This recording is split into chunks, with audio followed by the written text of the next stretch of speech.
Hai, namaku Welvi. Aku ingin berbagi pengalaman horor.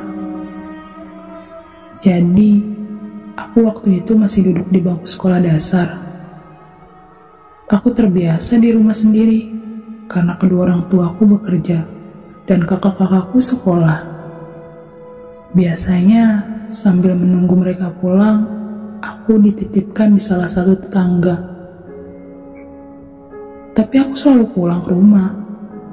Istilahnya, tetanggaku itu hanya sekedar memastikan bahwa aku aman berada di rumah.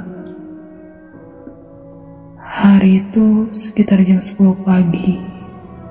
Aku sudah pulang. 1 jam kemudian, Mama pamit berangkat mengajar. Mama memang sengaja memilih jadwal masuk siang. Katanya, biar bisa menitipkan aku dulu ke tetangga. "Titipin Neng di rumah ya, saya berangkat dulu." Kalau Mama berangkat kerja, hampir setiap hari aku mendengar kata itu. Seperti biasa, aku mengganti seragam sekolah dengan baju sehari-hari. Aku duduk di ruang tamu, menyalakan TV, memilih channel favorit. Gak ada yang rame. Aku merasa bosan. Tidak ada tayangan yang menurutku seru. Tiba-tiba, aku merasa rumahku gempa.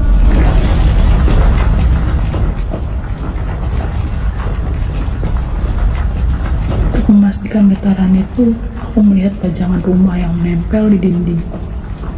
Terbuat dari kayu berbentuk rangka rumah. Berisikan guci-guci kecil.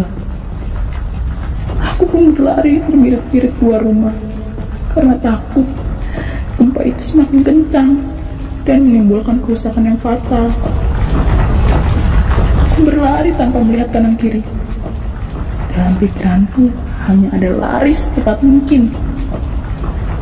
Sedetik kemudian aku berhenti berlari, lalu melihat kanan kiriku.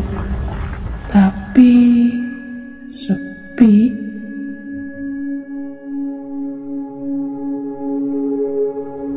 Daerah tempat tinggalku ini kan sebuah komplek yang cukup ramai. Tapi kenapa hari itu di sekitar rumahku sepi? Padahal jelas sekali ada gempa. Aku jadi bertanya-tanya, apa hanya rumahku yang gempa?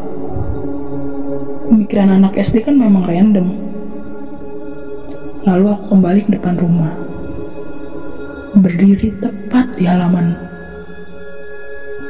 menatap rumahku sendiri yang mana pintunya masih terbuka lebar. Dari pintu depan rumah itu, sudut pandangnya langsung ke kamar orang tuaku.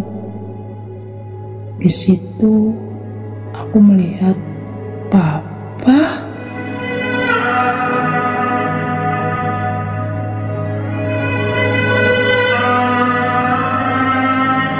Papa kok udah pulang? Papa lagi tidur di kamarnya, tidak memakai baju atasan, tapi dia memakai celana pendek yang biasanya Papa pakai. Rambutnya botak, terus di tengah kepalanya ada sedikit rambut yang dikuncir. Postur tubuhnya gendut, persis seperti papaku. Ini aneh. Pertama, papaku tidak botak. Kedua, di jam itu papaku masih kerja. Belum jelas yang aku lihat itu siapa. Pandanganku menangkap ada 2 orang anak kecil yang berlarian di ruang tamu rumahku.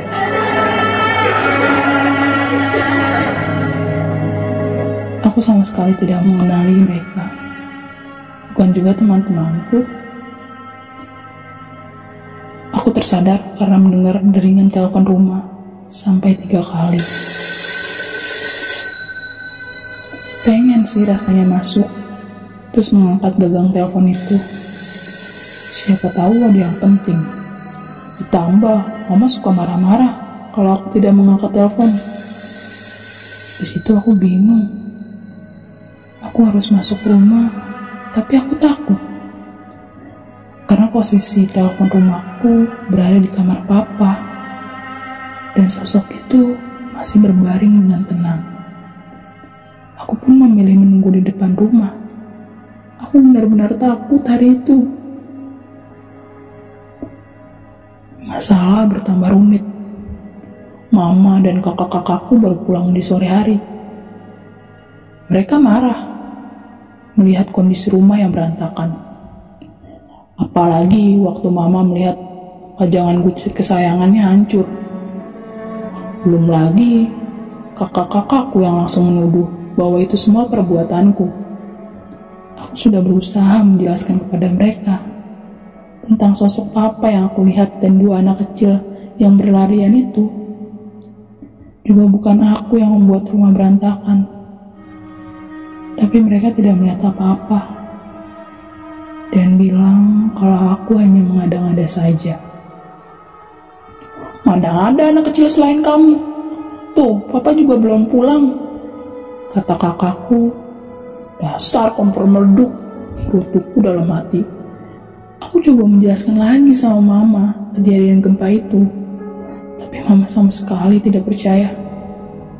Katanya, mana mungkin sih gempa cuma di rumah kita aja. Semua orang di rumah tidak ada yang percaya. Padahal jelas aku yang mengalaminya. Dan sosok papa yang kulihat itu pun sangat jelas. Saat itu aku tidak berpikir kalau aku akan melihat mereka lagi. Tapi ternyata mereka ada sampai hari ini.